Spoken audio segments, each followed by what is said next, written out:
Hello student, good morning all of you. आज start कर रहे हैं नया चैप्टर, नाम है angle and their measurements. Trigonometry पढ़ने से पहले इसको पढ़ना होता है, तभी जाके ट्रिगोनोमेट्री आपको अच्छे से समझ में आएगा, अन्यथा आपको ट्रिगोनोमेट्री समझ में अच्छे से नहीं आएंगे। ट्रिगोनोमेट्री क्या पूरी कैलकुलस में आपको ट्रिगोनोमेट्री चलेंगे, तो इसीलिए सबसे पहले इसको पढ़ लेते हैं, इस चैप्टर को। तो देखते हैं, सबसे पहले इस चैप्टर में पढ़ना होता है directed angle. Directed angle, directed angle, directed angle पहला पॉइंट इसमें पढ़ना होता है। इसका हिंदी होता है निर्देशित कोण। ठीक है, तो समझते हैं डायरेक्टेड एंगल होता क्या है, पहले समझ लेते हैं। मान लेते हैं कि सपोज ये कोई प्रकाश की क्या है, किरणें हैं, जो या फिर कोई एरो मान लो, इसके अगला सिरा का नाम दे दिए क्या, ए एंड लोअर को ओ, राइट। तो अब समझते हैं कि डायरेक्टेड एंगल निर्देशित कोण होता क्या है। तो ये कोई प्रकाश की किरणें हैं और यदि हम इसके पिछले सिरा जिसका नाम हम ओ दे रखे हैं, अगर इसे फिक्स करके, यानी कि एक कांटे की कील की तरह समझ लो कि अगर रोक करके अगर यहाँ से इसको अगर हम टर्न कराने लग जाएं तो क्या होगा। मान लीजिए कि इसको फिक्स करके हमने टर्न करना शुरू किया और इसका पोजीशन अब आ गया क्या, ये यहाँ कुछ इस तरह से, इसका नाम दे दिए क्या, ए डैश, राइट। पहले क्या था, वो एक कोई प्रकाश का किरण लिए, अब उसको क्या किए, अगले सिरा का नाम ए दे दिए और पिछले सिरा का नाम ओ, और फिर ये जो कील है ना ओ पॉइंट, इसको फिक्स करके हम इसको क्या किए, रोटेट करा दिए। तो जब हम रोटेट कराएं छोड़ो तो इसमें कुछ एंगल बना होगा। मान लेते हैं कि सपोज ये एंगल क्या बन गया, थीटा बन गया। ऐसे रोटेट कराए हैं तो यहाँ इस तरह से दे देंगे सिंबल, ठीक है। तो इसी एंगल को हम बोलते हैं क्या, डायरेक्टेड एंगल, यानी निर्देशित कोण, राइट। तो और इसी को बोलते हैं क्या, डायरेक्टेड एंगल। और उसके बाद इसको लिखते हैं कैसे, डायरेक्टेड एंगल को हम डिनोट करते हैं कैसे, ये कोण वाला दे देते हैं सिंबल, जैसे कि आपने 10वीं में पढ़ा होगा या 9वीं में कोण का सिंबल, और इस तरह से हम डिनोट करते हैं डायरेक्टेड एंगल को। जैसे इस एंगल थीटा को लिखना हो तो कैसे लिखेंगे, यहाँ से स्टार्ट करेंगे, इधर से। ये क्या था, इसको समझ लीजिए कि इसको बोलते हैं क्या, इनिशियल आर्म, इनिशियल आर्म या इनिशियल रे, प्रारंभिक किरण। और इसको क्या बोलते हैं, टर्मिनल रे, टर्मिनल रे, अंतिम किरण, या फिर फाइनल रे भी इसको बोलते हैं, ठीक है। तो डायरेक्टेड एंगल को हम लिखते कैसे हैं, लिखना है कैसे, स्टार्ट करना है हमको इनिशियल रे से, जैसे ए और आना है क्या, यहाँ पे इसको बोलते हैं वर्टेक्स, वर्टेक्स, राइट। इसका हिंदी होता है शीर्ष।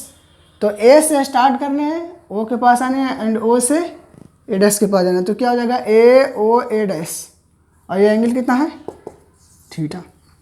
तो डायरेक्टेड एंगल को हम डिनोट करते हैं कैसे, कोण बना लेना है इस तरह से और उसको कट कर देंगे, राइट। तो इस तरह से इसको हम क्या करते हैं, डिनोट करते हैं। मान लीजिए सपोज दैट आपको दे दिया इस तरह से कि कोई किरण यहाँ ओ है और ये बी है, ठीक है। यहाँ ओ है, ये बी है, ये कोई प्रकाश की किरण है, ठीक है। इस बार इसको फिर से क्या किए, इस पॉइंट जो पिछला सिरा है जिसको हम वर्टेक्स बोलते हैं, पिछला सिरा है, इसको रोक करके फिक्स करके इसको इस तरह से घुमाना शुरू कर दिए। मान लीजिए थोड़ी देर के बाद घुमाते घुमाते हमको यहाँ कुछ मिल गया, ठीक है, जिसका नाम देते हैं बी डैश। तो इस दौरान भी कुछ एंगल बना, घुमाएं कैसे, इस तरह से, मान लो एंगल बन गया क्या, अल्फा। तो अब डायरेक्टेड एंगल कैसे लिखेंगे? लिखेंगे इस तरह से, ये इसको बोलेंगे क्या? इनिशियल रे। इनिशियल रे, जिनको हिंदी जानना वो जान लो, इसका हिंदी होता है प्रारंभिक किरण। एंड रेस्ट, ये क्या हो गया? टर्मिनल रे। टर्मिनल रे, राइट। तो अब डायरेक्टेड एंगल को कैसे लिखेंगे? इस एंगल को अगर लिखना हो तो सिंबल दे देंगे कोण का, और उसके बाद उसको कट कर देंगे। इसका मतलब हो गया कि हम जो भी लिख रहे हैं कौन सा एंगल लिख रहे हैं? डायरेक्टेड एंगल लिख रहे हैं। क्या हो जाएगा? बी ओ बी डैश, ये क्या हो जाएगा? अल्फा। ठीक है, तो ऐसे डायरेक्टेड एंगल को हम लिखते हैं। एक आधा और एग्जाम्पल ले लो, ऊपर ही ले लेते हैं कि मान लीजिए इस बार इस तरह से लो कि ऐसे ले लो, मान लो यहाँ वो और ये क्या है? P A. ठीक है, इस बार क्या किए? इस बार हर वो दोनों एग्जाम्पल में क्या किए? इस तरह से घुमा रहे थे। इस बार इधर नहीं घुमा कर इधर घुमा लेंगे, तब क्या होगा? ऐसे घुमा लिए। मान लो इसका पोजीशन दे दिया पी डैश। ठीक है, तो इसका पोजीशन पी डैश हो गया, तो ये एंगल कुछ मान लो बन गया होगा बीटा, मान लो सपोज दैट बीटा बन गया हो। तो इसमें डायरेक्टेड एंगल कैसे लिखेंगे? इसमें इस तरह से घुमा रहे हैं, इधर से लेकर के ऐसे घुमा रहे हैं, तो ये आपका हो जाएगा क्या? इनिशियल रे। इनिशियल रे, एंड ये टर्मिनल रे। टर्मिनल रे हो जाएगा। तो इस बार हम डायरेक्टेड एंगल को कैसे लिखेंगे? इनिशियल रे से स्टार्ट करना है, यानी डायरेक्टेड एंगल का सिंबल देंगे और पी ओ पी डैश, और ये क्या हो जाएगा? बीटा। बीटा हो जाएगा। लेकिन ध्यान देना, इसमें नाम है डायरेक्टेड एंगल, तो इसमें डायरेक्शन पे ये डिपेंडेंट होता है।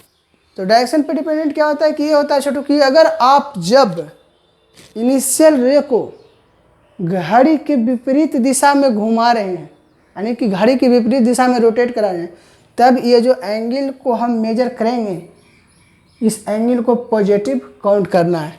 जैसे कि इसका डायरेक्टेड एंगल क्या लिखे थे? ए ओ ए डैश, तो ये थीटा नहीं, इसको आप प्लस थीटा लिख सकते हो। इसको आप क्या लिख सकते हो? Plus theta. इसी तरह से यहाँ देखिए बी ओ बी डैश, घुमा किस रहे हैं? एंटी क्लॉकवाइज, यानी कि घड़ी के सुई के विपरीत दिशा में। तो अब इसको भी हम क्या लेंगे? बी ओ बी डैश कितना हो जाएगा? इससे नहीं, इससे ये क्या हो जाएगा? Plus alpha. प्लस साइन बार बार लिखने की जरूरत नहीं होता, वो श्योर होता है कि वो नहीं कुछ लिखा हुआ तो प्लस ही है। लेकिन छोटू जब यहाँ आप देखेंगे तो यहाँ कुछ मामला और है, इनिशियल रे एंड टर्मिनल रे, लेकिन इसको घड़ी की दिशा में हम घुमा रहे हैं इनिशियल रे को, तो इसमें जो डायरेक्टेड एंगल काउंट होगा वो क्या होगा? वो निगेटिव होगा। तो इसके आगे क्या लगा देंगे? माइनस। डायरेक्टेड एंगल का मतलब यही होता है कि अगर सिंपली इतना समझ लो कि आपसे जब भी जितना भी टोटल हम 11th पढ़ेंगे या फिर 12th पढ़ेंगे या आगे पढ़ेंगे, तो जहाँ कहीं भी एंगल काउंट करने की बारी अगर आई, तो जहाँ हम एंटी क्लॉकवाइज अगर हम इनिशियल रे को घुमाएंगे तो उस एंगल को पॉजिटिव लेंगे, एंड अगर क्लॉकवाइज घुमाएंगे तो उस एंगल को क्या लेंगे? नेगेटिव। बस कहानी इतना ही है। स्टॉप करते हैं वीडियो, नोट कर लो।